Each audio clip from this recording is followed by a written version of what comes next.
और कोने के एवी नशो करतो ते ई सानु दबीन करतो पण देखताळे साहित नहीं करतो। पर आबार जोई लो तमे आज हो स्थिति है और आज ये स्थिति चाली रही है इन स्थिति चालेगा तो थाएगा हो कोण परेशान थाएगा ये विचार करी लो।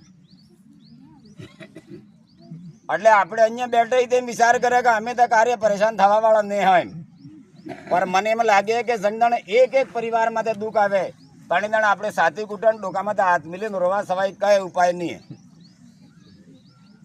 તો આ જે નશાની વાતે હે અને નશાની વાતને લઈને દી આપણો સમાજ यदि जागरूक नहीं थाएगा सतर्क नहीं थाएगा और समाज ने आधार माते आपने थोड़ो सो इन्हें पाबंद नहीं लगाड़ेंगा तो आ नशो है या समाज ने नाश करी देगा।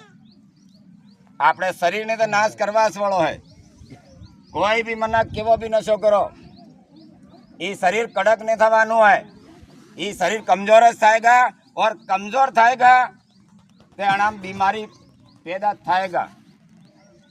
आपने कहवत में कहे दुबला घोड़ा ने हो बगा है एम कही आ शरीर है और शरीर ने तमे नशा थकी कमजोर करोगा तो अनेक प्रकार की बीमारी तुम्हारा शरीर में आवेगा।